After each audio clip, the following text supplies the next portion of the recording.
Support for Trifles comes from listeners like you, who support us through Patreon and Substack. Bonus material, thank you gifts, and more await at patreon.com/trifles and at trifles.substack.com. And now you can enjoy some Trifles swag, mugs, notepads, and oval stickers, available in our store. Find it at ihearofsherlock.com/merchandise. Welcome to Trifles, a weekly podcast about the Sherlock Holmes stories. It is, of course, a trifle, but there is nothing so important as trifles. Yes, the lip was twisted, the soldier was blanched, and the men were dancing, but there are so many other details to pick apart in the stories. Pray, be precise as to details. You know the plots, but what about the minutiae? Have you ever stopped to wonder about whatever happened to Inspector Gregson? Or Mrs. Hudson's husband? Or of Holmes's early clients? You are very inquisitive, Mr. Holmes. It is my business to know what other people don't know. Scott Monty and Bert Wolder will have the answers to these questions and more in Trifles. The game's afoot. Episode 480, A Study in Solecisms. Hello and welcome to Trifles, the podcast where we get into the minutiae of the Sherlock Holmes stories. I'm Scott Monty. I'm Bert Wolder. And Bert, are you solitary? I'm actually a unicyclist today, and I hope the squeaking of the wheel doesn't get picked up by my microphone. I'm just moving back and forth in that little groove. When they say the squeaky wheel gets the oil, they mean unicycles, right? No, actually, it's an American mispronunciation of Earl. Gets the Earl. And everything. And of course, as you know, Earl prices are going up. So There you are. Well, we will be talking about things related to earls and dukes and lords today. In A Study in Solecisms. This is inspired by an article in a recent issue of the Baker Street Journal, to be specific, autumn 2025. And it is an article by our pal Damian Thompson, whom we had the great fortune to meet at the BSI weekend. What is a solecism and why should you be concerned with it? Well, you'll need to stay tuned to figure out why. Meantime, we would direct your attention to a few places, mostly the show notes, because that's where you can find the links to our Patreon page and our Substack page. Both are available under the header of Trifles. That's patreon.com/trifles and trifles.substack.com. There you can support us at an amount of your choosing. And you get to listen to the show ad-free. And at the end of every month, your name will be automatically entered into a drawing for those people who are lucky enough to receive a back issue of the Baker Street Journal, or maybe something else from our Sherlockian vaults. Who knows what we'll come up with. But the point is, we have a giveaway every month, and you can be eligible if you are a member of our support community. Also, if you don't feel like committing to that monthly or annual expense, that's okay. You can buy some merch from us. What would you say to a Trifles mug or a Trifles notepad? Those are a couple of the things that are available on our merch store. Check out that at the show notes as well. So thank you in advance for your support.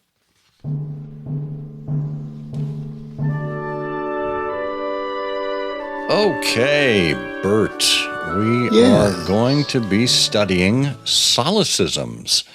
And it's a very solemn moment when we do that. But what is exactly a solecism? Well, it's a good question. A solecism is sort of a mix. It can be a mix of things. It's an ungrammatical combination of words. So, for example, when you say, I quit school when I was 16, that's, or when you say they was instead of they were, That is a solecism. It can be a major blunder in writing, or it can be a breach of social etiquette. And in a way, what we're talking about today is sort of all of those things. It's kind of a breach of social etiquette, but the subject has to do here with how one refers to British nobility properly using their titles. Well, in relation to that, I just have to call out a clip I've seen going around online over the past week of a United States senator questioning the Secretary of Education, and he was wondering about exactly how the United States stacked up in education. And almost to put too fine a point on it, he said, "What was we ranked?" What was we ranked? Not high. Well, see, a lot of people think that's wrong, but actually that's the past imperfect. It is definitely imperfect. Yeah. But speaking of the past, when we look up the origins of the word Solecism, this is fascinating to me. The city of Soloi, Soloi, had a reputation for bad grammar. Located in Cilicia, an ancient coastal nation in Asia Minor, it was populated by Athenian colonists called Solikoi, literally the inhabitants of Soloi. According to historians, the colonists of Soloi allowed their native Athenian Greek to be corrupted and started using words incorrectly. And as a result, Soloikos gained a new meaning, speaking incorrectly. And the Greeks used that sense as the basis of solecismos, meaning an ungrammatical combination of words. That root in turn gave rise to the Latin solecismus, which was the direct ancestor of the English word solecism or solecism. Nowadays, solecism can refer to social blunders as well as sloppy syntax.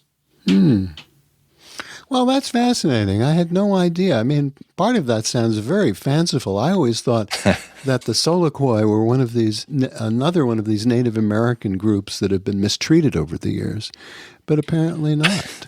No, weren't they the underground dwellers from H.G. Wells' Time Machine? No, those. Oh, what were those? No, I was thinking of the Day of the Triffids. No, that's not right either. That was. Oh, well, it's just a triffid. Is triffid the past tense of trifles? Probably. What did you do today? Well, we recorded a triffid. Yeah. Actually, the underground dwellers were the Morlocks. The creatures that they hunted above ground were the Eloi. The Eloi, that's right. Yeah. Yeah. It all comes back to J.R.R. Tolkien, Indeed. Or H.G. Wells in that case. Yeah. Interesting. Anyhow. Well, why don't we get into the solecisms in the canon, as pointed out by Damian Thompson? We can. Damian begins with really puts his finger on the issue. And this is something I've experienced over the years as I've been with groups of Americans who've done things like offered a toast to Sir Doyle, meaning Sir Arthur Conan Doyle, which should have been more formally expressed as Sir Arthur if you wanted to do that, I suppose. But Damian begins with, in The Noble Bachelor, and this is where we're focused here, Sherlock Holmes tells Inspector Lestrade that he knows why the American heiress Hattie Duran vanished after her wedding to Lord Robert St. Simon, the haughty, eyeglass-dangling second son of the Duke of Balmoral. Lady St. Simon, says Holmes, is a myth. There is not. And there never has been any such person, he says. Lestrade taps his head 3 times before leaving to search for a body. At which point Dr. Watson could easily have backed up his friend's claim that Lady St. Simon was mythical, albeit for a different reason than the one offered by Holmes, the unintentional bigamy of Miss Duran, who realized only after the service that her first husband was still alive. Of course, Lady St. Simon does not exist, Watson might have said. Her new husband is the younger son of a duke and is styled by courtesy Lord Robert St. Simon. This may be abbreviated to Lord Robert, but never to Lord St. Simon. Miss Durand's married name is Lady Robert St. Simon, or Lady Robert. The true mystery is why both of us have persisted in mangling these names, and that his lordship has not once corrected us. Well, then Holmes might have justifiably snapped back, "There's no mystery, Watson. All the variants of the St. Simon title have been invented and misused by you in a ham-fisted attempt to conceal the identity of the Duke of Balmoral. I've scrupulously followed the rules when addressing the noble bachelor by his never-to-be-revealed real name. It pains me that you have put into my mouth these egregious solecisms which your better educated readers are certain to notice." Well, and if Holmes did take that point up with Watson, Damien tells us, he would have been right. According to Les Klinger, Watson's solecism was perhaps first noted by Andrew Lang in the novels of Sir Arthur Conan Doyle in the Quarterly Review of July 1904. It was, however, spotted, as opposed to noted, almost immediately. In the Strand Magazine of April 1892, Lord Robert signed his letter to Holmes, St. Simon, a convention that was reserved for peers. He technically was a commoner whose lord was not legally a title, though it would have been a brave person who reminded him of this. In October of that year, George Nunes published a story in his book form, The Adventures of Sherlock Holmes. But here, though not in the American edition, the signature was changed to the correct Robert St. Simon. So the theory is that Nunes had typeset the noble bachelor for The Adventures, and someone pointed out that this was littered with more than 30 references to Lord and Lady St. Simon. Correcting every instance would involve juggling around the entire text and would draw attention to the error. Merely adding Robert to the signature, if rather pointless, could be done instantly. Damien says this business has always puzzled me. My first job in Fleet Street was as a reporter for the diary column of the Daily Telegraph. Even then, a century after The Noble Bachelor was written, describing the younger son of a duke as a peer of the realm would have earned me a carpeting from the editor. The Telegraph was a newspaper of record and prided itself on its accuracy. Solecisms were an indication of lax standards that would never have been tolerated by the Victorians, or at least some Victorians. Thackeray, Disraeli, and Trollope displayed complete mastery of forms of address that reflected tiny gradations of social class and were as easy to get wrong as the Japanese etiquette of bowing. Anthony Trollope would have had a book pulped rather than allow to get through such errors as the St. Simon Solecism.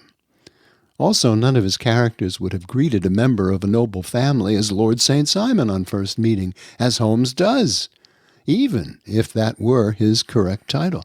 A gentleman would call him your lordship until after they'd shaken hands, and my lord thereafter, though not too often, lest he come across as obsequious. In contrast, Dr. Arthur Conan Doyle, who was still a failed ophthalmologist when he wrote The Noble Bachelor, neither understood nor cared about this etiquette. Otherwise, he would have insisted that his error be corrected by Nunes, who was also not too bothered.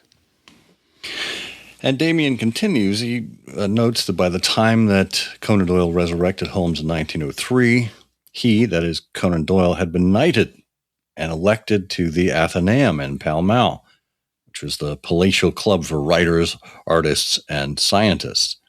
He was close to the heart of the British establishment, but that's not the same thing as moving in aristocratic circles. He never belonged to White's, Brooks's, or Boodle's, clubs in St. James's, whose members, in the unlikely event of their electing a mystery writer, would have pounced on any lack of expertise in the modes of address.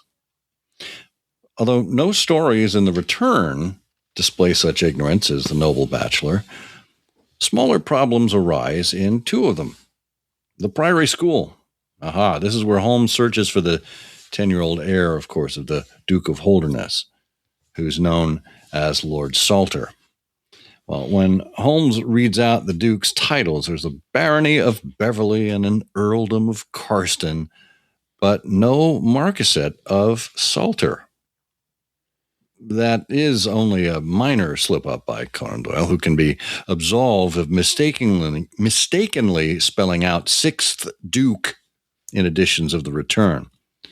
Both the author's manuscript and the Strand, we see the numbering correctly given as 6th. That is the number 6, followed by TH. So this was an error intruded or introduced by the book publishers. But what does strike a false note is Holmes's overuse of "your grace" in his exchanges with the Duke. Martin Dakin describes this as punctilious. But to the Duke's ears, it must have made the detective sound like a tradesman, albeit a jolly expensive one. In fact, Holderness is one of the few aristocrats in the canon who rises above the level of stereotypical elder statesman or stuffed shirt. On the whole, Conan Doyle has a tin ear for the nuances of upper-class conversation. Like Holmes, he was more interested in the life of the mind and questions of justice than in climbing social ladders. He embraced the lifestyle of a country gentleman, but always spoke with a Scottish accent that would have wrinkled noses in St. James's Street. Was Conan Doyle therefore free of social insecurity? Well, the second stain, says Damien, makes me wonder. Holmes comes to the aid of the Right Honourable Trelawney Hope, Secretary for European Affairs, and it seems clear from this and from the fact that the Prime Minister, Lord Bellinger, addresses him as Hope, that Trelawney is his Christian name. Yet when we meet his wife, the daughter of a duke, she is twice described as Lady Hilda Trelawney Hope. Well, that would be correct only if Trelawney Hope were a compound surname. It has always confused me, and I'm glad to see I'm not alone. Jack Tracy's Encyclopedia Sherlockiana contains an entry for Hope, Trelawney. That directs readers to Trelawney Hope. It's one of the vagaries of British snobbery that compound surnames have more cachet than double-barreled names containing a hyphen. Yet they are inherently ambiguous, which is why the College of Arms does not allow new peers to use compound names.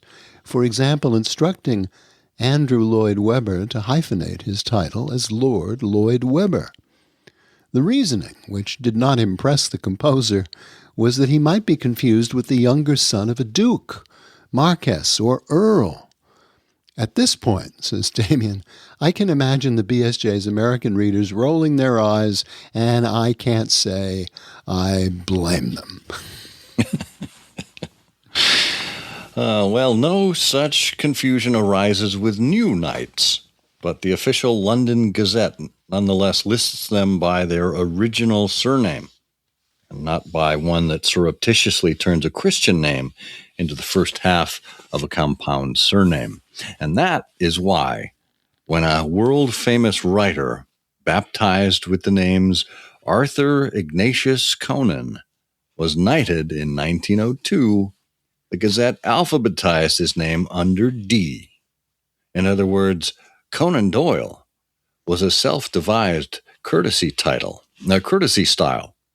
And unlike the noble bachelor, he made it sure it was meticulously followed.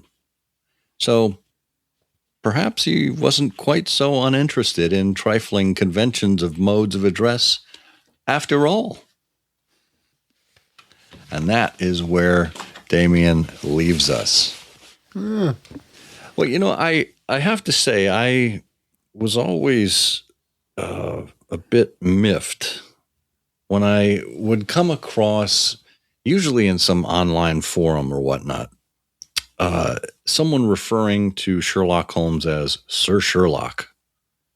Oh, yeah. Well, that's a Solecism where, they've added the title that was only offered but never accepted.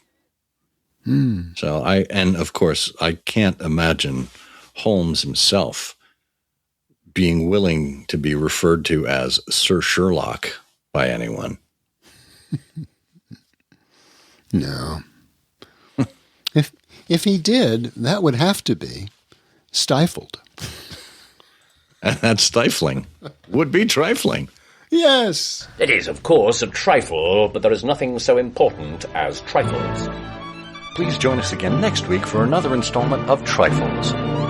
Show notes are available on SherlockHolmesPodcast.com. Please subscribe to us on Apple Podcasts and be sure to check out our longer show, I Hear of Sherlock Everywhere, where we interview notable Sherlockians and share news of the Sherlockian world. You've taken my breath away, Mr. Holmes.